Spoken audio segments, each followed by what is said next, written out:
关山关键时刻，我是童浩和。中美的 AI 大战已经造就世界两个体系，但显而易见的事情是什么？这根本就是天堂跟地狱的差别。最近马斯克说了一段评论，非常是有意思。他说瓦特是未来的货币，而且是非常重要，等于是电力就是王道，尤其在 AI 战的晶片特别重要。而这个所谓的电力跟晶片，中美差距就在这里。你看到今天中国能源局公布他们2025年的用电数量。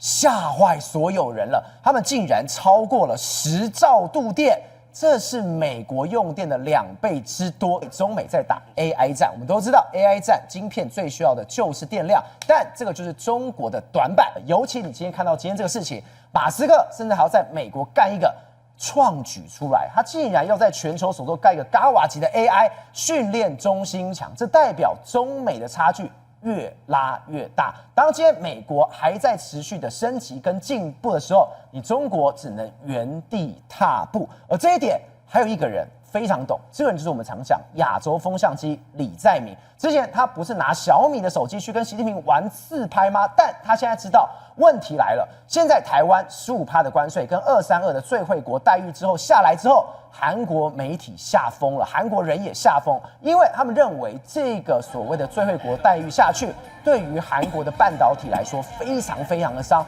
所以现在他们积极的要跟美国过来谈，甚至卢特尼克也说白了，你今天不来设厂，就是100%的关税就直接课了下去。就在这一刻，他懂了，不能再拿小米手机去自拍，再拍下去，真的会坠入到地狱深渊。好，我们现在介绍今天来宾，第一位资深媒体人吕国珍，大家好；时事评论员张宇轩，早；教育专家林廷辉，大家好；好，最后一位资深媒体人吴正峰，大家好。好，稍后还有资深社会记者林玉峰会加入我们的讨论当中。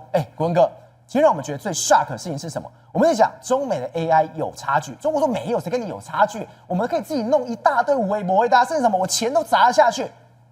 今天这个数字，中国难得没有骗人。2025年这个电力超过了10兆度，这10兆度很吓人的。这10兆度是美国的2倍之多，所以现在 AI 战是天堂跟地狱，中国必须要用美国1倍的电力，而还算不出好的 AI 来。对，所以货币就是未来的货币就是瓦特，瓦特就是值钱的东西，必须要用最少的电来产生最高的算力。所以马斯克这个 Cross 2其实是非常厉害的，他一个发这一个资料中心，它未来可以突破人类的智能点。什么叫智能点或旗帜点？就是突破那个临界点之后。AI 可以自己做 AI， 机器人自己做机器人的时代可能会来临。那它的算力、电力当然很大，这一个 AI 比一个这个地方用的电量比一个旧金山还要多。我今天看到一个更可怕的事情，他说的 Class 2，对不对？他说等于什么？一个核电厂的电量。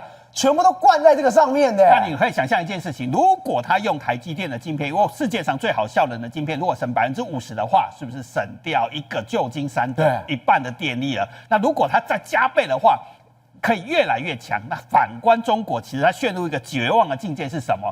它的 AI 拼命的用中国的晶片，结果电力用的是美国的1倍以上。等于它耗非常的电，可是却做不出好的 AI。为什么 AI 用越多电会耗越多？我们来比就可以比得出来。H20 跟升腾910C 一比，人家的耗电量是差了30到50%，然后运算效能也不好，还要用更多的晶片，还可以做出 AI 同样效能的 AI。所以你本来已经耗电比它多50%了。如果用这个概念，刚才讲马斯克那一个，你就要多一个旧金山出来，还算不出一个好的 AI 来，你就可以知道为什么用这么多电。这个叫天堂与地狱的差别。对黄仁勋来讲，他说这非常不容易，这是一个终极 GPU， 还要盖好这个，不管要用很多钱，设备采购跟电力其实很重要，还有基础设施，每一个环节都非常的复杂。而且我们看到这个全球首个 Giga 级的，它是把55万块的 GPU 直接堆在里面，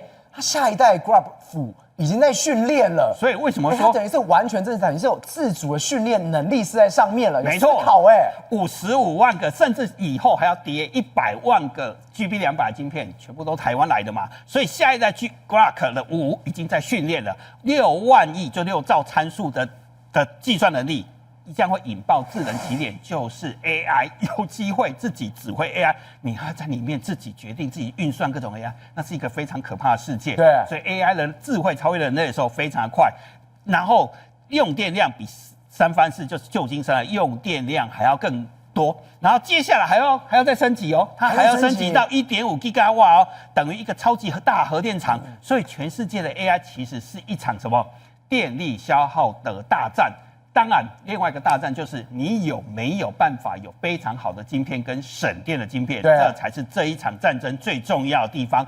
这个国家现在都慌了，叫做青瓦台。他这个礼拜李在明又慌了，李在明完全慌了。慌的是什么？他突然看到台湾签了232之后，他突然跑去问美国：“我也给你3500亿美金，我也开放市场了，我答应你了。你不是答应我说你的韩国出口到美国的晶片不会比任何国家还要高吗？结果有一个国家竟然零关税，那韩国还要扣15%。他会问说：我要赶快去跟韩国官员开内部会议啊，赶快去讨论说，为什么美国要给台湾这么好的条件？为什么明明美国答应说，你不是说没有人会比我高吗？我才给你3500亿美金啊，那为什么会发生事情？为什么？结果卢特尼克怎么回答呢？他才不管你什么韩国青瓦台怎么弄。如果没去美国投资，我还要课你100%的关税。这就是天堂跟地狱战争的关键在哪里？你知道吗？韩国没有美国要的东西。韩国虽然在美国也有投资，但是美国根本不要这个东西。这是他的德州的泰勒厂。那泰勒厂在今年年初还闹一个笑话，是台积电在20天前公布台积电正式进入2奈米的时代，然后不到24小时，韩国马上说我也是2奈米啊！这件事情成为全世界的半导体界的笑话是什么吗？你本来是做4奈米的，你怎么突然间做2奈米？哇，太厉害了！可是这反而反映一件事情是，这里盖的都是美国人不要的废铁。为什么他突然间从4奈米跨到2奈米？是因为他发现4奈米已经没有战略价值了，他必须赶快说，我这个厂也要做2奈米。因为美国人不要这样的晶片了，所以没有战略价值了。接下来，他现在非常的可怕，非常的焦虑，是台积电是非常低调的宣布说，我已经达成2奈米的境界。三星是怎样？很高调说，我有达到2奈米。其实他这个叫赶进度跟焦虑，因为他很怕拖队，美国人不要他。我再来告诉你，他们差距有多远，你知道吗？他本来还在装4奈米的机器，他突然间说改成2奈米，对不起，装机要3个月，你怎么可能现在就可以做2奈米？装机3个月也就算了，一般测试最快最厉害也要6到12个月，良率才会上来。对，你都还没装机，还没测试，你哪来的2奈米啊？你三星还想骗？对，急了，我要加入啊！好，即便我跟你说这些进度都达成，不管是3个月装机完成，12个月测试完成。台积电那时候已经进入1.6奈米的时代了。你觉得卢特尼克会选择谁？为什么要给台湾现在零关税？你知道啊，美国国内战略顾问就讲一句话，苏立文讲说，美国叫做小院高墙，台湾现在叫什么？在高墙里面零关税的国家，韩国还有关税哦。所以我们现在是墙内的内人。我们是美国的内人，对，所以人家一笔差距就在这里。好，接下来就会发生一件事情。那当台湾跟美国成为墙内变成一体的时候，半导体有如美国的第51州。所以这个关税一宣布之后，美国的美光马上宣布来投资台湾。你会觉得不是我们台湾去投资吗？现在怎么变成美国人来投资？一样的道理，是因为他只要美光有在美国投资，对，来台湾投资一样享受免关税的优惠。原来是因为这样子，来台湾设厂，我反而是零关税的。然后现在 HBM 非常的缺嘛，现在全球缺产能，他即便在纽约盖新厂，找了刘德英去当董事，台积电的前董事长去当董事，也非常看好在纽约盖厂，但是他还是需要台湾的产能，所以他现在买了力积电的铜锣的 P5 厂，他现在买了之后，其实对我们台湾跟美光来讲，都各有一个好处。对于美光来讲，它马上可以取得低链的产能 ，HBM 的产能啊。对于力积电来讲，它可以有这个好伙伴来协助它。它对后段封装或做它的新的产品都有机会双方合作。啊，重点是它投资560亿美金之后，会变成台湾跟美国半导体连在一起在这个天堂组。会更有实力，所以你看美光上礼拜的股价涨得非常的多，过去1年涨了200多%，证明这条路给涨的是对的。那我们再看这张表就看出来，为什么青瓦台会这么震惊，会这么讶异，是因为我们台湾现在免关税，整个美国市场可能都会变成全部是台湾的。现在的规定是，如果在美国盖1的话，就可以台湾就可以出口2.5倍的晶片，对，那等于美国占有28.6市场。我假设美国已经盖出来就28.6，那台湾就可以占有71.4%。那到终极目标的时候，如果美国都盖好，美国就是它自有产能就是40%。但是你不要小看了，台湾那时候价值还非常高，它是1.5倍，所以台湾还会是占有全世界60%高阶晶片的产能。所以台美等于怎样？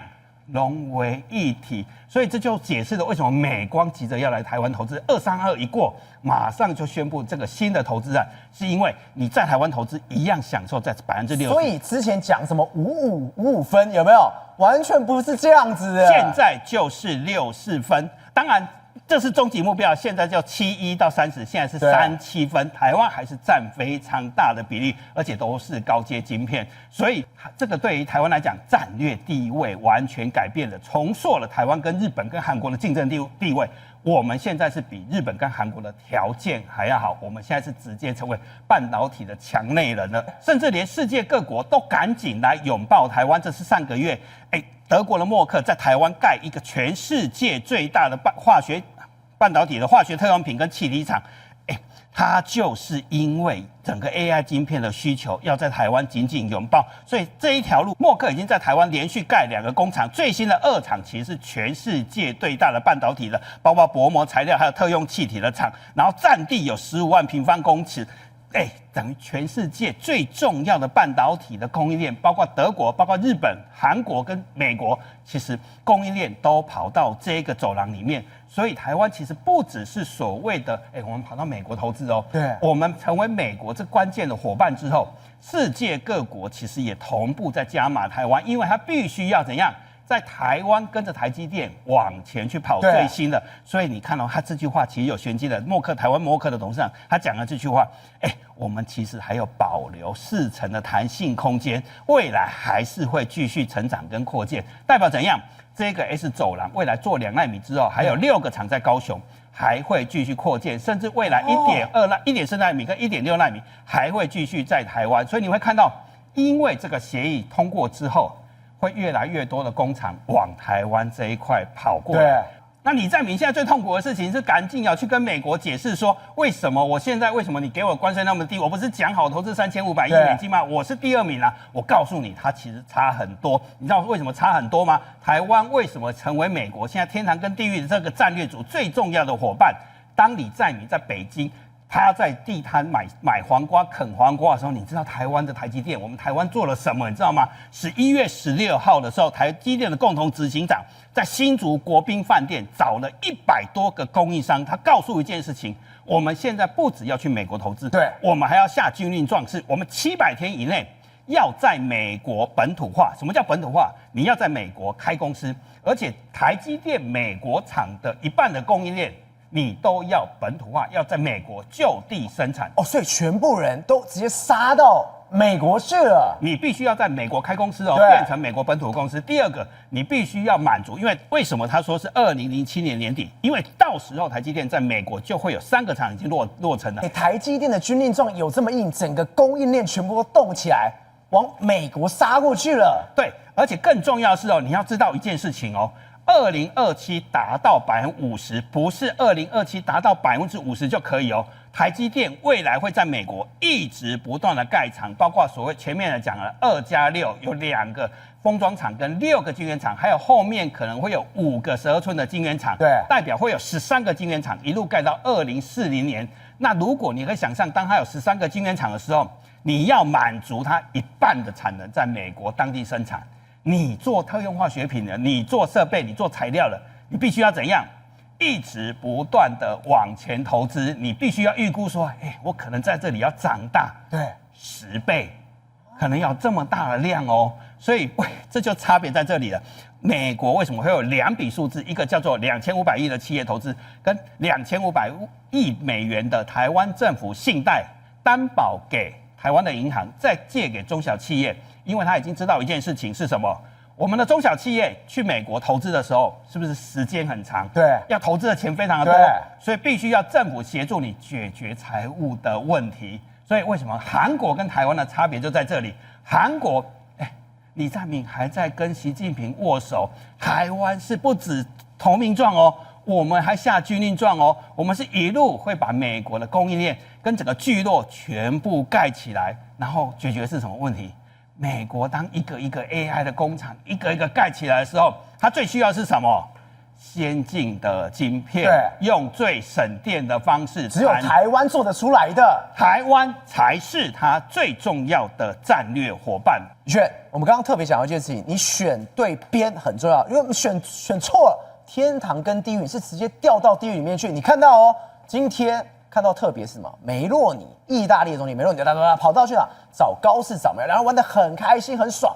结果没有想到是两个人竟然发了一个声明出来，这声明非常是有意思，里面特别讲到的是说，他说什么“一带一路”那些我们不要弄了，现在呢，意大利跟日本的关系是什么特殊战略的关系？这代表意大利也中，包括梅洛尼他也知道一件事情，在亚洲这个区。老大根本不是中国，而是日本了。知道没有错哦，因为我们讲今天呢，当梅洛尼呢以及高市早苗两个人聚在一起的时候，我看到我吓一跳。为什么？这个叫女子会，而且是呢日本跟意大利的日意女子会。结果他们今天跟你讲说，我要合作的哪几个领域呢？第一个高科技，第二个呢叫做国防安全，第三个叫做经济安全。各位，这加起来你知道什么吗？就是叫做经济安保。对，也就是过去高市早苗以及日本，他不断贯彻一个理念，结果你没想到吧？梅洛尼也是走这个路线，而且两个人还怕你不知道，一起联名哦。这个我们现在公布了，你知道左边的这个是什么呢？意大利文版本的，对，给意大利全体国民看，署名就是说高市早苗跟梅洛尼共同声明，而右边是什么？日本的版本，对，直接跟你讲说日本现在要做什么，而且呢，建交160周年，这个是意大利晚邮报，是这边的哦，对，这是什么日本经济新闻哦，对。所以他们玩真的，所以他们要把所有东西，各位战略也好，经济也好，以及科技也好，还有能源转型，为什么？因为现在他们共同面对到一个最重要的敌人，那个敌人叫做谁？中国。你说宇轩啊，意大利也是敌人吗？你不要误会，他们刚退出一带一路。来，我给你看看哈，这个就是全世界最顶尖、最顶峰的两个我们讲的女性的政治领导人。你看他们的会面就跟男生不一样，一见面之后很像什么，你知道吗？姐妹淘好久不见了，掏心掏肺，开始又搂又抱，各位真的就这样直接来哦。然后呢，瞬间给你玩自拍，所以你就看到这个嘛，直接两个人拥抱道别，就讲一句有需要就找我好吗？我讲梅洛尼故意的，为什么？他脸在这边，对不对？对，镜头就这样拍，他看得清清楚楚嘛。就算没有听到声音，你看我的嘴型，讲给镜头看。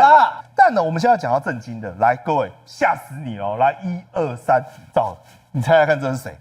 他不会是梅洛尼吧？是梅洛尼，年轻19岁的梅洛尼，对，让我想到高市以前的样子了。对，你看那时候他多年轻，两个都是狠人的，但是年轻你完全不觉得他气场很弱，他不需要像我们讲的层次一样要很多钱堆叠，他气场就很强大。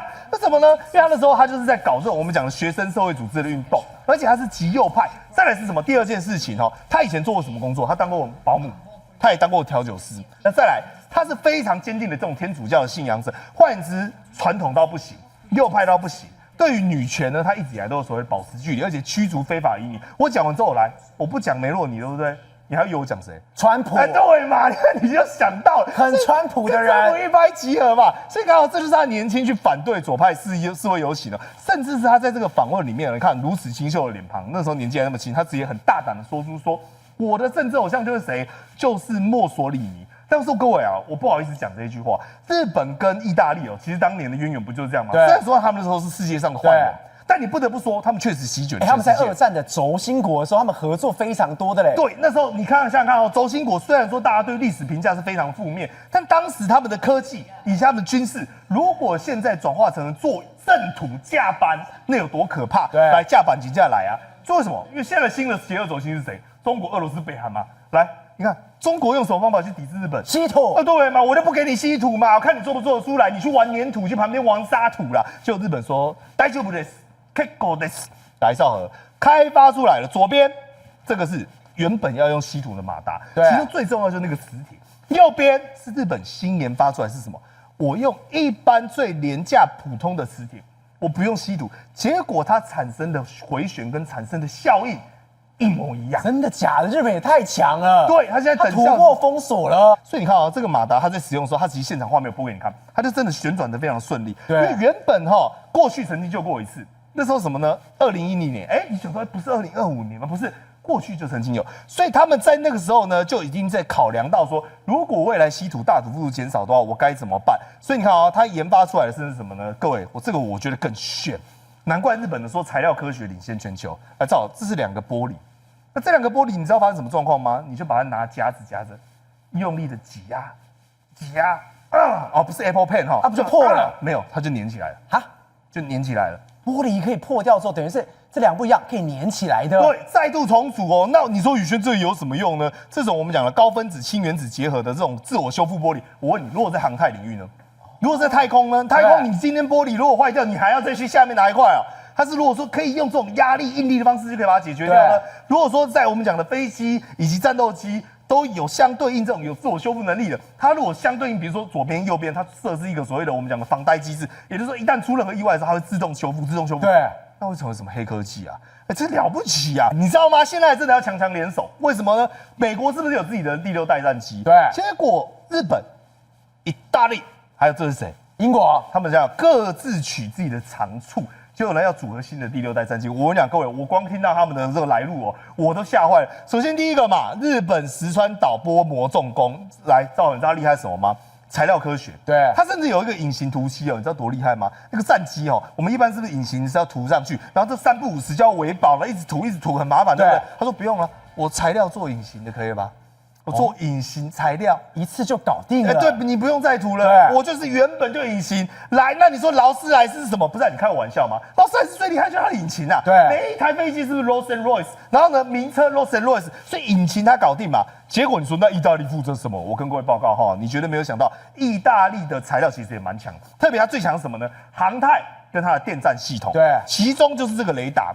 数据及武器这个概念，各位理解了吧？数据就是你眼睛看得到，你没有数据，你跟瞎了没两样。他跟你讲说，最新形态研发的军工巨擘叫做 Leonardo 里奥纳多，对，这个叫多功能射频哦，可以产生呢现有战机10000倍以上的什么处理的频宽以及余裕，可以避免所谓的电站干扰，而且将数据作为主要的武器。那我问你，这3者一拍即合，加上意大利的这个 Avio 航太，它在航太领域呢早就是专家。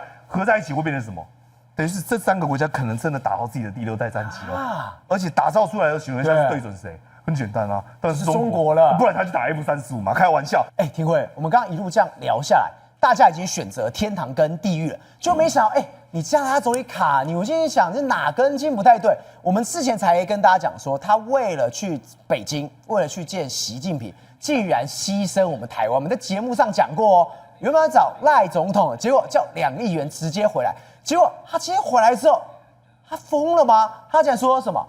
与中国取得的进展是加拿大在新世界秩序当中处在一个有利的位置。对，你这个卡尼，他不是去卡维尼哦，他是去崇拜维尼哦。为什么崇拜维尼？崇拜维尼，因为告诉维尼说我需要你。为什么这样子呢？今天加拿大是因为被川普修理得非常惨哦。为什么呢？你前些日子不是杜鲁道也跟川普闹翻吗？对。然后川普就说：“你加拿大干脆成为我的一个州，对不对？”